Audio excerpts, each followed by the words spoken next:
तुम नेकी को पहुंच नहीं सकते जब तक कि अपनी वे चीजें अल्लाह के मार्ग में खर्च न करो जो तुम्हें प्रिय हैं, और जो कुछ तुम खर्च करोगे अल्लाह उससे बेखबर न होगा। खाने की ये सारी चीजें जो मोहम्मद के धर्म विधान में हलाल हैं, इसराइलियों के लिए भी हलाल यानी वैध थीं।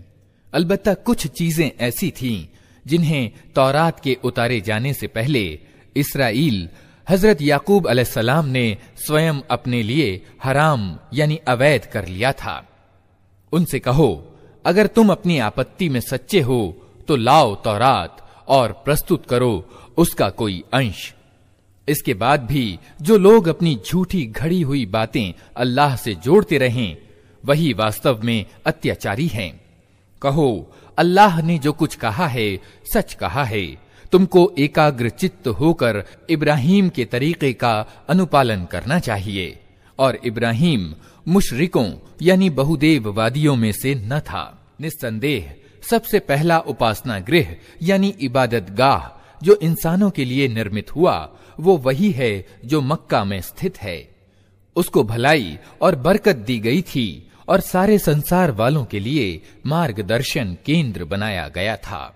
उसमें खुली निशानियां हैं। इब्राहिम का उपासना स्थल है और उसका हाल ये है कि जिसने उसमें प्रवेश किया सुरक्षित हो गया। लोगों पर अल्लाह का ये हक है कि जिसको इस घर तक पहुंचने की सामर्थ्य प्राप्त हो वो इसका हज करे, और जो कोई इस आदेश के अनुपालन से इनकार करे तो उसे मालूम हो जाना चाहिए कि अल्लाह संसार के सारे लोगों से बेपरवाह है। कहो, ए किताब वालो, तुम क्यों अल्लाह की बातें मानने से इनकार करते हो? जो कुछ तुम कर रहे हो अल्लाह सब देख रहा है। कहो, ए किताब वालो, ये तुम्हारी क्या नीति है कि जो अल्लाह की बात मानता है उसे भी तुम अल्लाह के मार्ग से रोकते हो और चाहते हो कि वो टेढ़ी राह चले, जबकि तुम स्वयं उसके सीधे मार्ग पर होने के गवाह हो। तुम्हारी करतूतों से अल्लाह बेखबर नहीं है। ए ईमान लाने वालों, अगर तुमने इन किताब वालों में से एक गिरोह की बात मानी तो ये तुम्हें ईमान से फिर इनकार की ओर फेर ले जाएंगे। तुम्हारे लिए अधर्म की ओर जाने का अब क्या अवसर बाकी है, जबकि तुमको अल्लाह की आयतें सुनाई जा रही हैं और तुम्हारे बीच उसका रसूल मौजूद है। जो अल्लाह का दामन मजबूती के साथ थामेगा वो अवश्य ही सीधा मार्ग पालेगा। ए ईमान लाने वालों, अल्लाह से डरो जैसा कि उससे डरने का हक है। तुमको मौत ना आए, किंतु इस हाल में कि तुम मुस्लिम यानी आज्ञाकारी हो। सब मिलकर अल्लाह की रस्सी को मजबूती से पकड़ लो और विभेद में ना पड़ो। अल्लाह के उस एहसान को याद रखो जो उसकी ओर से तुम पर हुआ है। तुम एक दूसरे के दुश्मन थे, उसने तुम्हारे दिल जोड़ दिए और उसके अनुग्रह एवं कृपा से तुम भाई भाई बन गए। तुम आग से भरे हुए एक गड्ढे के किनारे खड़े थे, अल्लाह ने तुमको उससे बचा लिया। इस प्रकार अल्लाह अपनी निशानियां तुम्हारे सामने स्पष्ट करता है, शायद कि इन लक्षणों से तुम्हें अपने कल्याण का सीधा मार्ग दिखाई दे जाए। तुम में कुछ लोग तो ऐसे अवश्य ही रहने चाहिए जो नेकी की ओर बुलाएं, भलाई का आदेश दें और बुराइयों से रोकते रहें। जो लोग ये काम करेंगे वही सफल होंगे। कहीं तुम उन लोगों की तरह न हो जाना जो गिरोहों में बंट गए और खुले खुले स्पष्ट मार्गदर्शन पाने के बाद फिर विभेदों में पड़ गए। जिन्होंने ये नीति अपनाई वे उस दिन सख्त सजा पाएंगे, जबकि कुछ लोग उज्जवल चेहरे वाले होंगे और कुछ लोगों का मुंह काला होगा। जिनका मुंह काला होगा उनसे कहा जाएगा कि ईमान की नेमत पाने के बाद भी तुमने अधर्म की नीति अपनाई। अच्छा, तो अब इस अकृतज्ञता के बदले में यातना यानी अजाब का मजा चखो। रहे वे लोग जिनके चेहरे उज्जवल होंगे तो उनको अल्लाह की दयालुता की छाया में जगह मिलेगी और हमेशा वे इसी दशा में रहेंगे। ये अल्लाह के कथन हैं जो हम तुम्हें ठीक ठीक सुना रहे हैं, क्योंकि अल्लाह संसार वालों पर जुल्म करने का कोई इरादा नहीं रखता। धरती और आकाश की सारी चीजों का मालिक अल्लाह है और सारे मामले अल्लाह ही के सामने पेश होते हैं। अब संसार में वो उत्तम गिरोह तुम हो जिसे इंसानों के मार्गदर्शन और सुधार के लिए मैदान में लाया गया है। तुम नेकी का आदेश देते हो, बुराई से रोकते हो और अल्लाह पर ईमान रखते हो। ये किताब वाले ईमान लाते तो इन्हीं के हक में अच्छा था। यद्यपि इनमें कुछ लोग ईमान वाले भी पाए जाते हैं, किंतु इनके अधिकतर व्यक्ति अवज्ञाकारी हैं। ये तुम्हारा कुछ बिगाड़ नहीं सकते, ज्यादा से ज्यादा बस कुछ सता सकते हैं। अगर ये तुमसे लड़ें तो मुकाबले में पीठ दिखाएंगे, फिर ऐसे विवश होंगे कि कहीं से इनको मदद न मिलेगी। ये जहां भी पाए गए इन पर अपमान की मार ही पड़ी। कहीं अल्लाह के जिम्मे या इंसानों के जिम्मे में शरण मिल गई तो ये और बात है। ये अल्लाह के प्रकोप में घिर चुके हैं, इन पर मोहताजी और पराजय थोप दिया गया है। और ये सब कुछ इस कारण से हुआ है कि ये अल्लाह की आयतों का इनकार करते रहे और इन्होंने पैगंबरों की अकारण हत्या की। ये इनकी अवज्ञाओं और ज्यादतियों का अंजाम है। किंतु सभी किताब वाले समान नहीं हैं। उनमें कुछ लोग ऐसे भी हैं जो सीधे रास्ते पर कायम हैं, रातों को अल्लाह की आयतें पढ़ते हैं और उसके आगे सजदा करते हैं, अल्लाह और अंतिम दिन पर ईमान रखते हैं, नेकी का आदेश देते हैं, बुराइयों से रोकते हैं और भलाई के कामों में सरगर्म रहते हैं। ये नेक लोग हैं और जो नेकी भी ये करेंगे उसकी उपेक्षा न की जाएगी। अल्लाह परहेजगारों से भली भांति परिचित है। रहे वे लोग जिन्होंने इनकार की नीति अपनाई तो अल्लाह के मुकाबले में उनको न उनका धन कुछ काम देगा न संतान। वे तो आग में जाने वाले लोग हैं और आग ही में हमेशा रहेंगे। जो कुछ वे अपने इस सांसारिक जीवन में खर्च करते रहे हैं उसकी मिसाल उस हवा जैसी है जिसमें पाला हो और वो उन लोगों की खेती पर चले जिन्होंने अपने ऊपर स्वयं अत्याचार किया है और उसे तबाह करके रख दे। अल्लाह ने उन पर अत्याचार नहीं किया, वास्तव में ये स्वयं अपने ऊपर अत्याचार कर रहे हैं। ऐ लोगों जो ईमान लाए हो, अपने दल के लोगों के सिवा दूसरों को अपना भेदी न बनाओ। वे तुम्हारी खराबी के किसी अवसर से लाभ उठाने से नहीं चूकते। तुम्हें जिस चीज से हानि पहुंचे वही उनको प्रिय है। उनके मन का द्वेष उनके मुंह से निकला पड़ता है और जो कुछ वे अपने सीनों में छिपाए हुए हैं वो इससे बढ़कर है। हमने तुम्हें साफ साफ हिदायतें दे दी हैं। अगर तुम बुद्धिमान हो तो उनसे संबंध रखने में सावधानी बरतोगे। तुम उनसे प्रेम करते हो किंतु वे तुमसे प्रेम नहीं करते, हालांकि तुम समस्त आसमानी किताबों को मानते हो। जब वे तुमसे मिलते हैं तो कहते हैं कि हमने भी तुम्हारे रसूल और तुम्हारी किताब को मान लिया है, किंतु जब अलग होते हैं तो तुम्हारे विरुद्ध उनके क्रोध एवं प्रकोप का ये हाल होता है कि अपनी उंगलियां चबाने लगते हैं। उनसे कह दो कि अपने क्रोध में आप जल मरो। अल्लाह दिलों के छिपे हुए भेद तक जानता है। तुम्हारा भला होता है तो उनको बुरा मालूम होता है और तुम पर कोई मुसीबत आती है तो ये प्रसन्न होते हैं, किंतु इनका कोई उपाय तुम्हारे विरुद्ध सफल नहीं हो सकता। शर्त ये है कि तुम धैर्य से काम लो और अल्लाह से डर कर काम करते रहो। जो कुछ ये कर रहे हैं अल्लाह उस पर हावी है।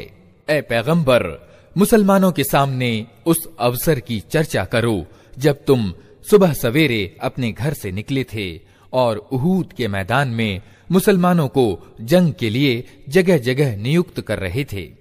अल्लाह सारी बातें सुनता है और वो बहुत ही खबर रखने वाला है। याद करो जब तुम में से दो गिरोह कायरता दिखाने पर आमादा हो गए थे, हालांकि अल्लाह उनकी मदद पर मौजूद था और ईमान लाने वालों को अल्लाह ही पर भरोसा रखना चाहिए। आखिर इससे पहले बद्र की लड़ाई में अल्लाह तुम्हारी मदद कर चुका था, हालांकि उस समय तुम बहुत कमजोर थे। अतः तुमको चाहिए कि अल्लाह की नाशुक्री से बचो। उम्मीद है कि अब तुम शुक्रगुजार बनोगे।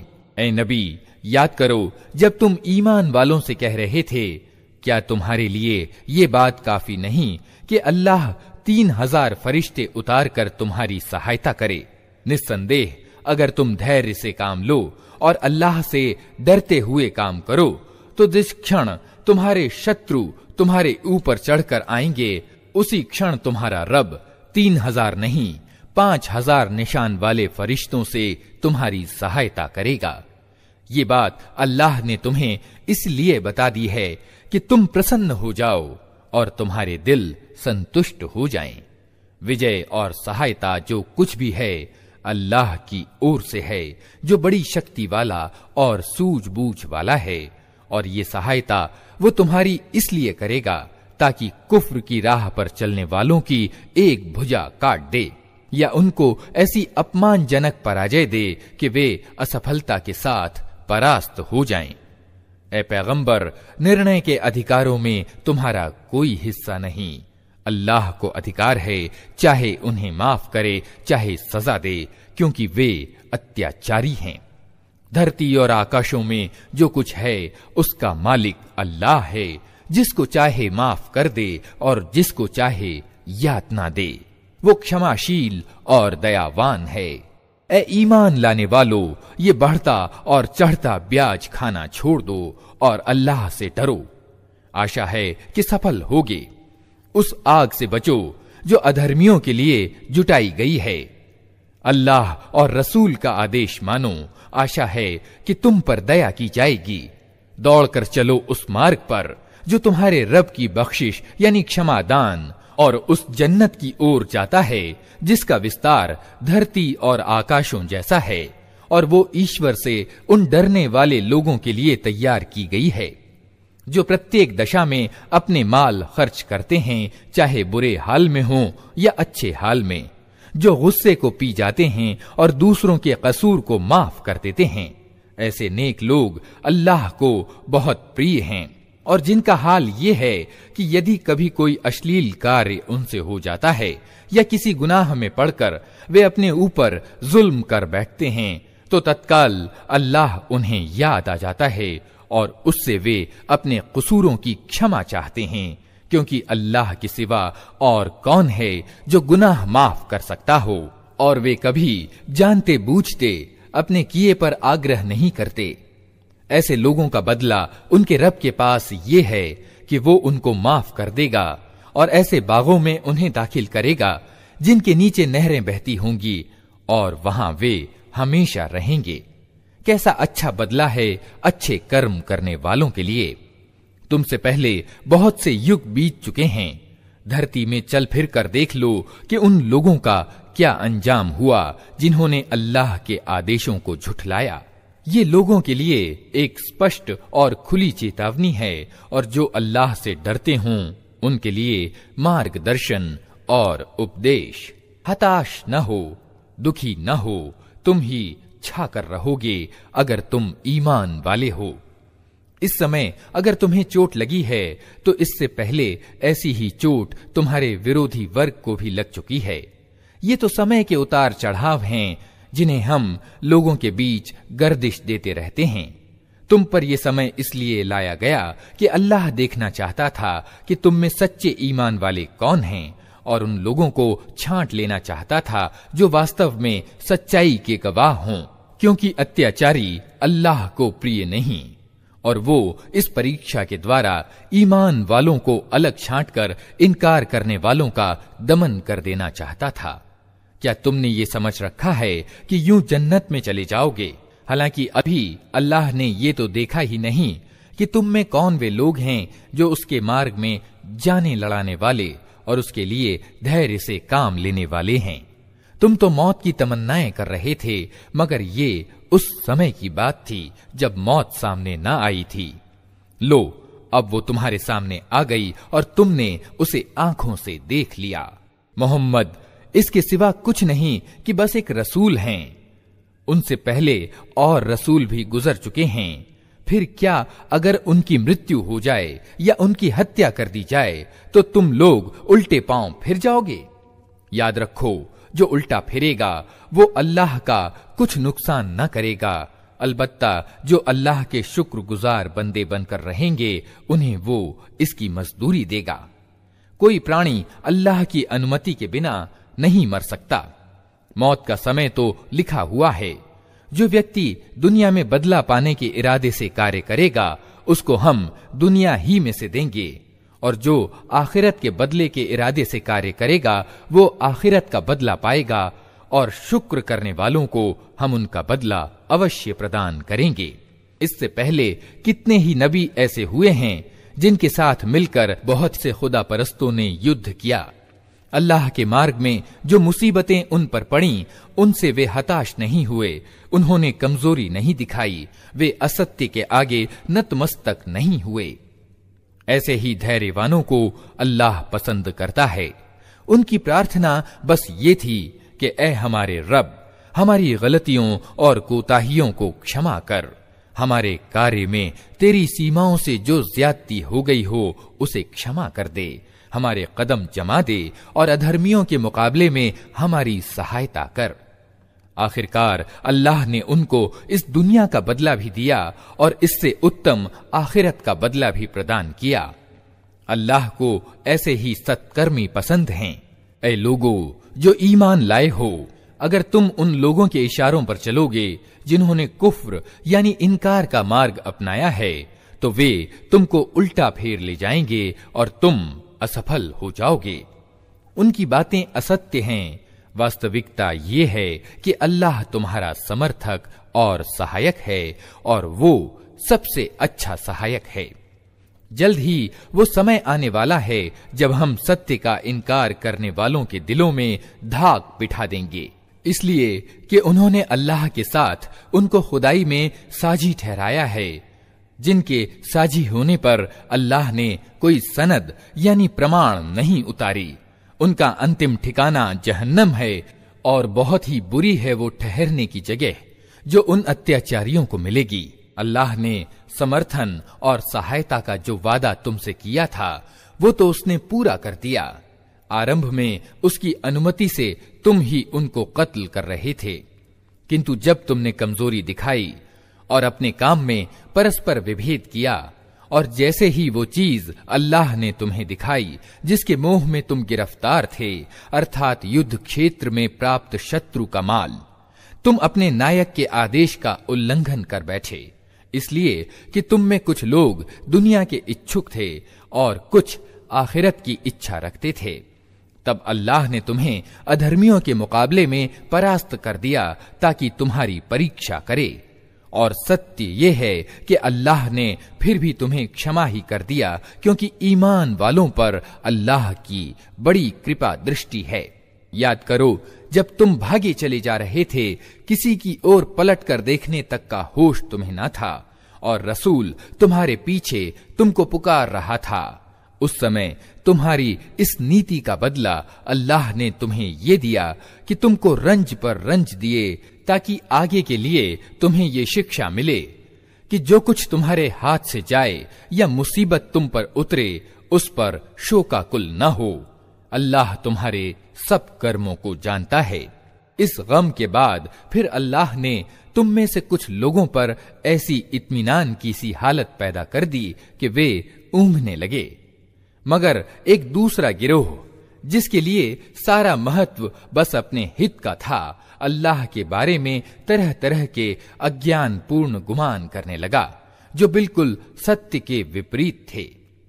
ये लोग अब कहते हैं कि इस काम के चलाने में हमारा भी कोई हिस्सा है। इनसे कहो किसी का कोई हिस्सा नहीं, इस काम के सारे अधिकार अल्लाह के हाथ में हैं।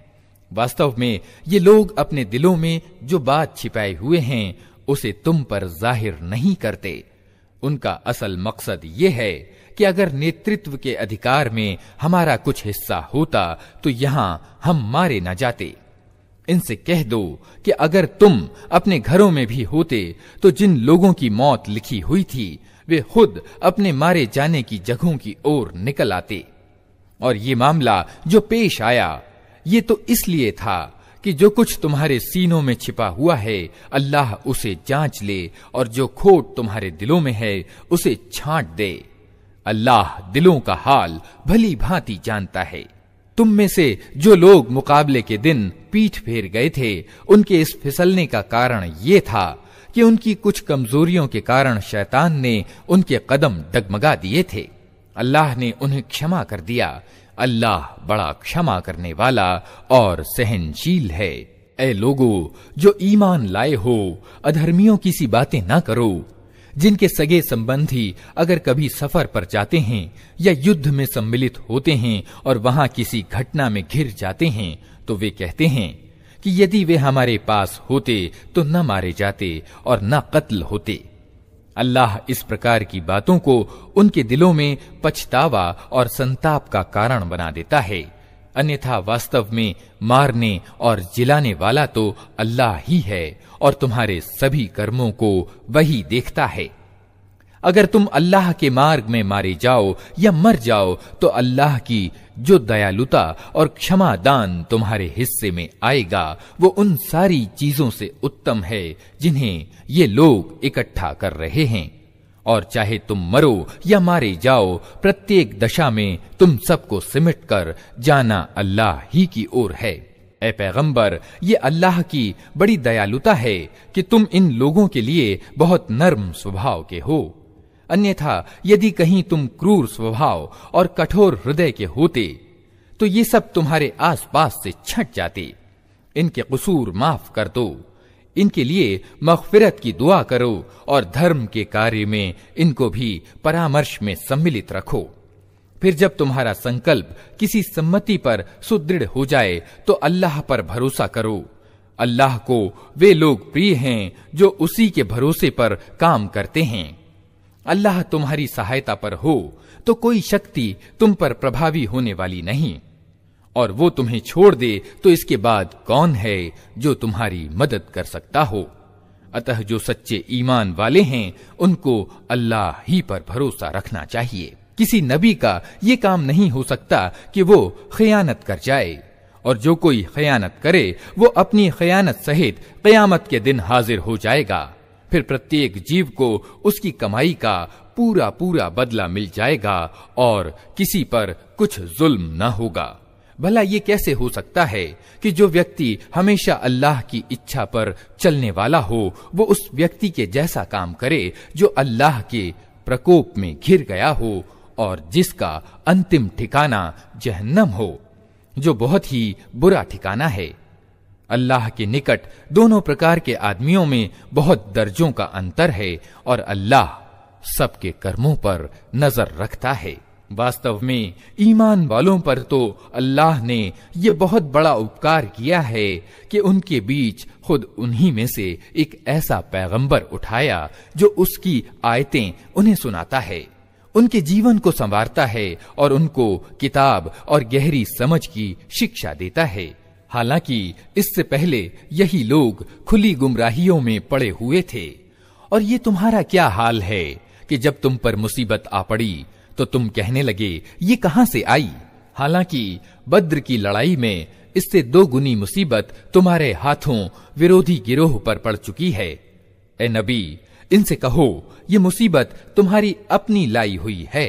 अल्लाह को हर चीज की सामर्थ्य प्राप्त है। जो हानि लड़ाई के दिन तुम्हें पहुंची वो अल्लाह की अनुमति से थी और इसलिए थी कि अल्लाह देख ले कि तुम में से ईमान वाले कौन हैं और मुनाफिक यानी कपटाचारी कौन। वे मुनाफिक कि जब उनसे कहा गया आओ अल्लाह के रास्ते में लड़ो या कम से कम अपने नगर की रक्षा ही करो, तो कहने लगे अगर हम जानते कि आज लड़ाई होगी तो हम अवश्य तुम्हारे साथ चलते। ये बात जब वे कह रहे थे उस समय वे ईमान की अपेक्षा अधर्म के अधिक निकट थे। वे अपने मुंह से वे बातें कहते हैं जो उनके दिलों में नहीं होती, और जो कुछ वे दिलों में छिपाते हैं अल्लाह उसे खूब जानता है। ये वही लोग हैं जो खुद तो बैठे रहे और उनके जो भाई बंधु लड़ने गए और मारे गए उनके बारे में उन्होंने कह दिया कि अगर वे हमारी बात मान लेते तो न मारे जाते। उनसे कहो कि अगर तुम अपने इस कथन में सच्चे हो तो स्वयं तुम्हारी मौत जब आए उसे टाल कर दिखा देना। जो लोग अल्लाह के मार्ग में मारे गए हैं उन्हें मुर्दा न समझो, वे तो वास्तव में जीवित हैं, अपने रब के पास रोजी पा रहे हैं। जो कुछ अल्लाह ने अपनी उदार कृपा से उन्हें दिया है उस पर प्रसन्न और आनंदित हैं और संतुष्ट हैं कि जो ईमान वाले उनके पीछे संसार में रह गए हैं और अभी वहां नहीं पहुंचे हैं, उनके लिए भी किसी डर और रंज का अवसर नहीं है। वे अल्लाह के इनाम और उसकी उदार कृपा पर आनंदित और प्रसन्न हैं और उनको मालूम हो चुका है कि अल्लाह ईमान वालों का बदला नष्ट नहीं करता। ऐसे ईमान वालों के बदले को जिन्होंने जख्म खाने के बाद भी अल्लाह और रसूल की पुकार को स्वीकार किया, उनमें जो लोग नेक और परहेजगार हैं उनके लिए बड़ा बदला है। जिनसे लोगों ने कहा कि तुम्हारे विरुद्ध बड़ी सेनाएं एकत्र हुई हैं, उनसे डरो, तो ये सुनकर उनका ईमान और बढ़ गया और उन्होंने उत्तर दिया कि हमारे लिए अल्लाह काफी है और वही सबसे अच्छा कार्य साधक है। आखिरकार वे अल्लाह की नेमत और उदार कृपा के साथ पलट आए, उनको किसी प्रकार की तकलीफ भी न पहुंची और अल्लाह की इच्छा पर चलने का श्रेय भी उन्हें प्राप्त हो गया। अल्लाह बड़ा अनुग्रह करने वाला है। अब तुम्हें मालूम हो गया कि वो वास्तव में शैतान था जो अपने दोस्तों से अकारण डरा रहा था। अतः आगे तुम इंसानों से न डरना, मुझसे डरना अगर तुम वास्तव में ईमान वाले हो। ए पैगंबर, जो लोग आज कुफ्र यानी इनकार और अधर्म के मार्ग में बड़ी दौड़ धूप कर रहे हैं, उनकी सरगर्मियों से तुम दुखी ना हो। ये अल्लाह का कुछ भी ना बिगाड़ सकेंगे। अल्लाह का इरादा ये है कि उनके लिए परलोक में कोई हिस्सा न रखे और आखिरकार उनको सख्त सजा मिलने वाली है। जो लोग ईमान को छोड़कर कुफ्र के खरीदार बने हैं, वे निश्चय ही अल्लाह की कोई हानि नहीं कर रहे हैं। उनके लिए दुखद यातना तैयार है। ये ढील जो हम उन्हें दिए जाते हैं, इसको ये अधर्मी अपने लिए अच्छा न समझें। हम तो इन्हें इसलिए ढील दे रहे हैं कि ये अच्छी तरह गुनाहों का बोझ समेट लें, फिर उनके लिए अत्यंत अपमानजनक सजा है। अल्लाह ईमान वालों को इस दशा में हरगिज न रहने देगा जिसमें तुम लोग इस समय पाए जाते हो। वो पाक लोगों को नापाक लोगों से अलग करके रहेगा, किंतु अल्लाह का तरीका ये नहीं है कि तुम लोगों पर परोक्ष को प्रकट कर दे। परोक्ष की बातें बताने के लिए तो अल्लाह अपने रसूलों में से जिसे चाहता है चुन लेता है। अतः परोक्ष की बातों के बारे में अल्लाह और उसके रसूलों पर ईमान रखो। यदि तुम ईमान और परहेजगारी की नीति अपनाओगे तो तुमको बड़ा प्रतिदान मिलेगा। जिन लोगों को अल्लाह ने अपनी उदार अनुकंपा से दिया है और फिर वे कंजूसी से काम लेते हैं, वे ये ना समझें कि ये कंजूसी उनके लिए अच्छी है। नहीं, ये उनके लिए बहुत ही बुरी है। जो कुछ वे अपनी कंजूसी से इकट्ठा कर रहे हैं, वही क़यामत के दिन उनके गले का तौक बन जाएगा। धरती और आकाशों की मीरास अल्लाह ही के लिए है और तुम जो कुछ करते हो अल्लाह उसे जानता है। अल्लाह ने उन लोगों की बात सुनी जो कहते हैं कि अल्लाह निर्धन है और हम धनी हैं। उनकी ये बातें भी हम लिख लेंगे और इससे पहले जो वे पैगंबरों की अकारण हत्या करते रहे हैं, वो भी उनकी कर्म पत्री में अंकित है। जब फैसले का समय आएगा, उस समय हम उनसे कहेंगे कि लो, अब नरक यातना का मजा चखो। ये तुम्हारे अपने हाथों की कमाई है। अल्लाह अपने बंदों के लिए जालिम नहीं है। जो लोग कहते हैं अल्लाह ने हमको आदेश दे रखा है कि हम किसी को रसूल स्वीकार न करें जब तक वो हमारे सामने ऐसी कुर्बानी न करे जिसे परोक्ष से आकर आग खा ले।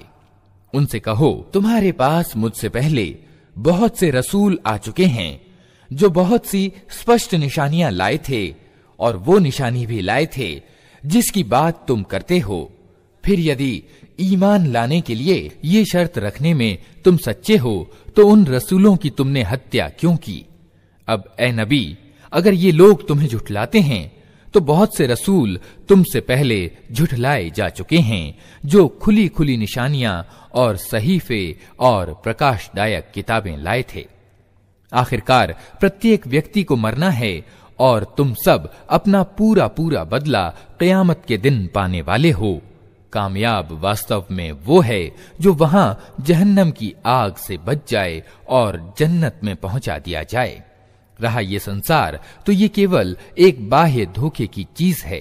मुसलमानों, तुम धन और प्राण दोनों की परीक्षा में अवश्य ही डाले जाओगे और तुम किताब वालों और मुशरिकों यानी बहुदेववादियों से बहुत सी कष्टदायक बातें सुनोगे। अगर इन सब स्थितियों में तुम धैर्य और धर्म परायणता की नीति पर जमे रहो तो ये बड़े साहस का काम है। इन किताब वालों को वो वचन भी याद दिलाओ जो अल्लाह ने उनसे लिया था कि तुम्हें किताब की शिक्षाओं को लोगों में फैलाना होगा, उन्हें गुप्त रखना नहीं होगा। किंतु उन्होंने किताब को पीठ पीछे डाल दिया और थोड़े मूल्य पर उसे बेच डाला। कितना बुरा कारोबार है जो ये कर रहे हैं। तुम उन लोगों को यातना से सुरक्षित न समझो जो अपनी करतूतों पर खुश हैं और चाहते हैं कि ऐसे कामों की सराहना उन्हें प्राप्त हो जो वास्तव में उन्होंने नहीं किए हैं। निश्चय ही उनके लिए दर्दनाक सजा तैयार है। धरती और आकाश का मालिक अल्लाह है और उसकी कुदरत सब पर हावी है। धरती और आकाशों की रचना में और रात और दिन के बारी बारी से आने में उन बुद्धिमानों के लिए बहुत निशानियां हैं जो उठते बैठते और लेटते हर हाल में अल्लाह को याद करते हैं और आकाश और धरती की संरचना में सोच विचार करते हैं। वे बेख्तियार बोल उठते हैं, हमारे रब, ये सब कुछ तूने व्यर्थ और बेमकसद नहीं बनाया है। तू पाक है इससे कि निरर्थक कार्य करे। अतः ए रब, हमें नरक की यातना से बचा ले। तूने जिसे नरक में डाला उसे वास्तव में बड़ी अपमान दशा और दुर्गति में डाल दिया और फिर ऐसे जालिमों का कोई सहायक न होगा। हमारे मालिक, हमने एक पुकारने वाले को सुना जो ईमान की ओर बुलाता था और कहता था कि अपने रब को मानो। हमने उसका आमंत्रण स्वीकार कर लिया। अतः ए हमारे मालिक, जो अपराध हमसे हुए हैं उनको क्षमा कर दे, जो बुराइयां हम में हैं उन्हें दूर कर दे और हमारा अंत नेक लोगों के साथ कर। हमारे रब, जो वादे तूने अपने रसूलों के माध्यम से किए हैं उनको हमारे साथ पूरा कर और क़यामत के दिन हमें रुसवाई में न डाल। बेशक तू अपने वादे के खिलाफ करने वाला नहीं है। जवाब में उनके रब ने कहा, मैं तुम में से किसी का कर्म अकारथ करने वाला नहीं हूं, चाहे मर्द हो या औरत। तुम सब एक दूसरे के सहजाती हो। अतः जिन लोगों ने मेरे लिए अपने वतन छोड़े और मेरे रास्ते में अपने घरों से निकाले गए और सताए गए और मेरे लिए लड़े और मारे गए, उन सब के गुनाह मैं माफ कर दूंगा और उन्हें ऐसे बागों में प्रवेश करूंगा जिनके नीचे नहरें बहती होंगी। ये उनका बदला है अल्लाह के यहाँ और अच्छा बदला अल्लाह ही के पास है। ए नबी, संसार के देशों में अल्लाह के नाफरमान लोगों की चलत फिरत तुम्हें किसी धोखे में न डाले।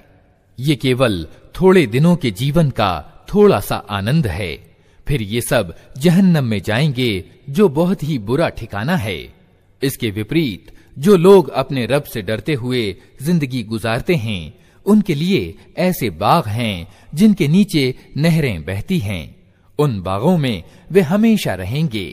अल्लाह की ओर से आतिथ्य सामग्री है उनके लिए और जो कुछ अल्लाह के पास है नेक लोगों के लिए वही सबसे अच्छा है।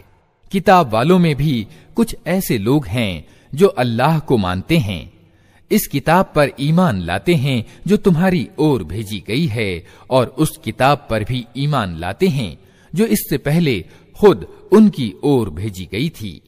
अल्लाह के आगे झुके हुए हैं और अल्लाह की आयतों को थोड़े से मूल्य पर बेच नहीं देते। उनका बदला उनके रब के पास है और अल्लाह हिसाब चुकाने में देर नहीं लगाता। ऐ लोगों जो ईमान लाए हो, धैर्य से काम लो, असत्यवादियों के मुकाबले में जमे रहो, सत्य की सेवा के लिए कमर कसे रहो और अल्लाह से डरते रहो। उम्मीद है कि कामयाबी पाओगे। अल्लाह के नाम से जो निहायत मेहरबान और रहम करने वाला है। लोगों अपने रब से डरो जिसने तुमको एक जान से पैदा किया और उसी जान से उसका जोड़ा बनाया और उन दोनों से बहुत मर्द और औरत दुनिया में फैला दिए। उस अल्लाह से डरो जिसका वास्ता देकर तुम एक दूसरे से अपने हक मांगते हो और नाते रिश्तों के संबंधों को बिगाड़ने से बचो।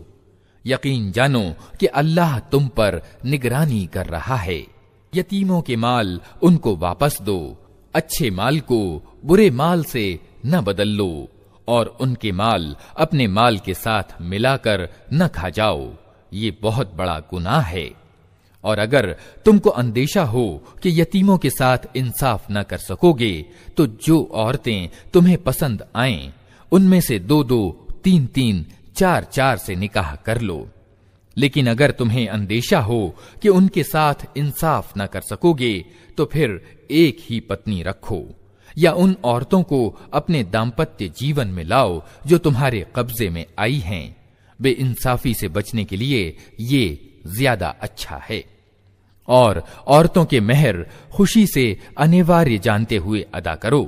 हाँ, अगर वे खुद अपनी खुशी से महर का कोई हिस्सा तुम्हें माफ कर दें तो उसे तुम मजे से खा सकते हो।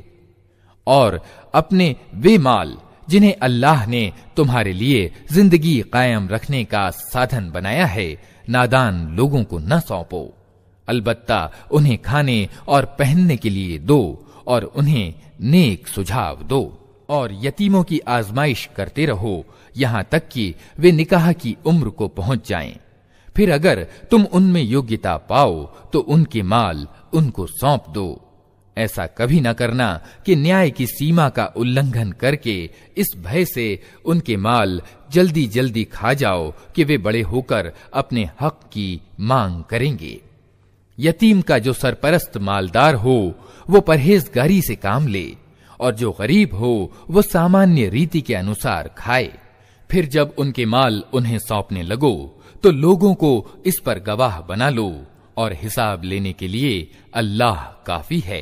मर्दों के लिए उस माल में हिस्सा है जो माँ बाप और करीबी नातेदारों ने छोड़ा हो और औरतों के लिए भी उस माल में हिस्सा है जो माँ बाप और करीबी नातेदारों ने छोड़ा हो, चाहे थोड़ा हो या बहुत, और ये हिस्सा अल्लाह की ओर से निश्चित है। और जब बांटने के अवसर पर कुटुंब के लोग और यतीम और मोहताज आएं तो उस माल में से उनको भी कुछ दो और उनके साथ भले मानुसों की सी बात करो। लोगों को इस बात का ख्याल करके डरना चाहिए कि अगर वे खुद अपने पीछे बेबस बच्चे छोड़ते तो मरते समय उन्हें अपने बच्चों के लिए कैसी कुछ आशंकाएं घेरती।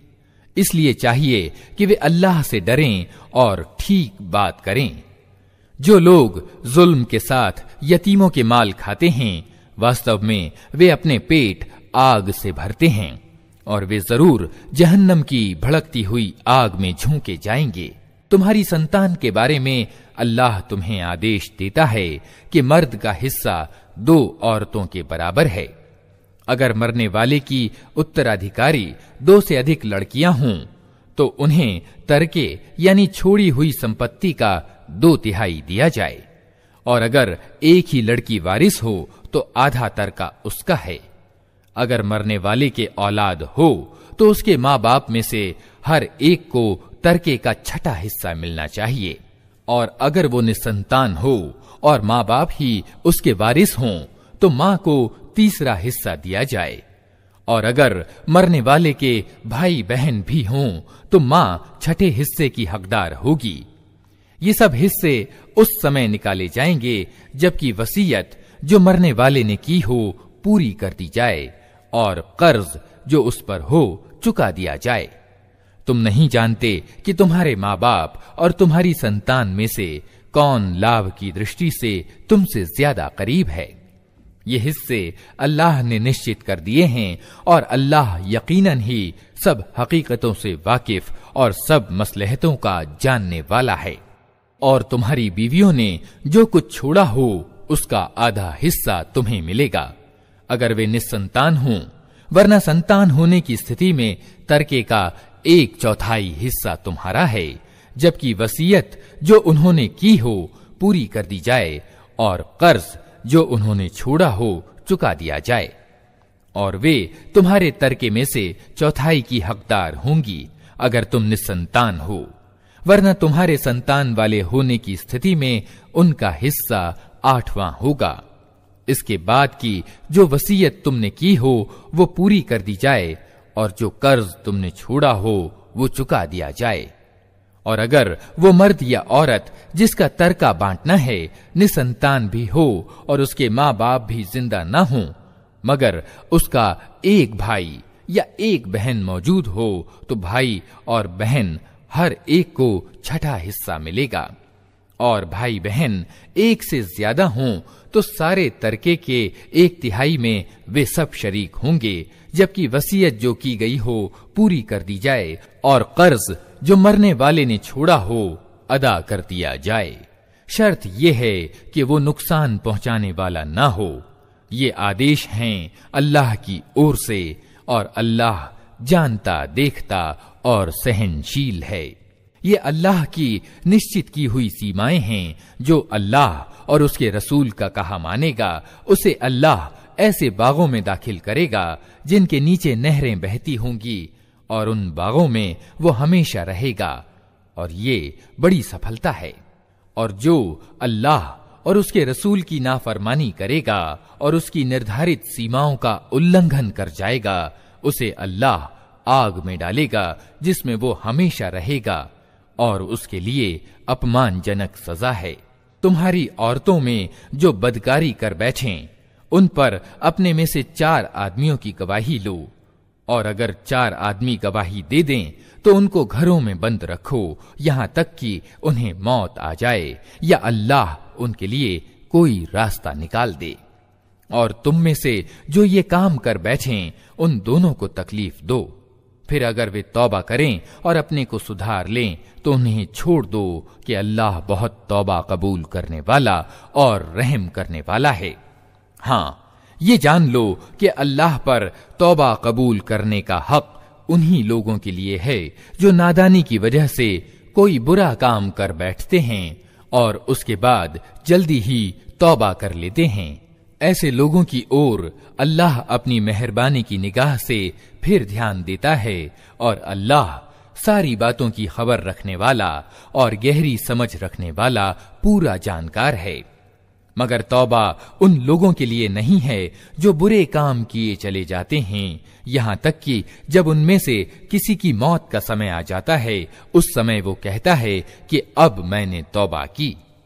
और इसी तरह तौबा उनके लिए भी नहीं है जो मरते दम तक अधर्मी रहें। ऐसे लोगों के लिए तो हमने दर्दनाक सजा तैयार कर रखी है। ऐ लोगों जो ईमान लाए हो, तुम्हारे लिए ये हलाल नहीं है कि जबरदस्ती औरतों के वारिस बन बैठो, और ना ये हलाल है कि उन्हें तंग करके उस महर का कुछ हिस्सा उड़ा लेने की कोशिश करो जो तुम उन्हें दे चुके हो। हाँ, अगर वे किसी खुली बदचलनी का काम कर बैठें तो जरूर तुम्हें तंग करने का अधिकार है। उनके साथ भले ढंग से रहो सहो। अगर वे तुम्हें पसंद ना हो तो हो सकता है कि एक चीज तुम्हें पसंद ना हो, मगर अल्लाह ने उसी में बहुत कुछ भलाई रख दी हो। और अगर तुम एक बीवी की जगह दूसरी बीवी ले आने की ठान ही लो तो चाहे तुमने उसे ढेर सारा माल ही क्यों न दिया हो, उसमें से कुछ वापस न लेना।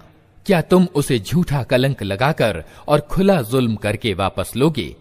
और आखिर तुम उसे किस तरह लोगे जबकि तुम एक दूसरे से आनंद ले चुके हो और वे तुमसे दृढ़ प्रतिज्ञा करा चुकी हैं।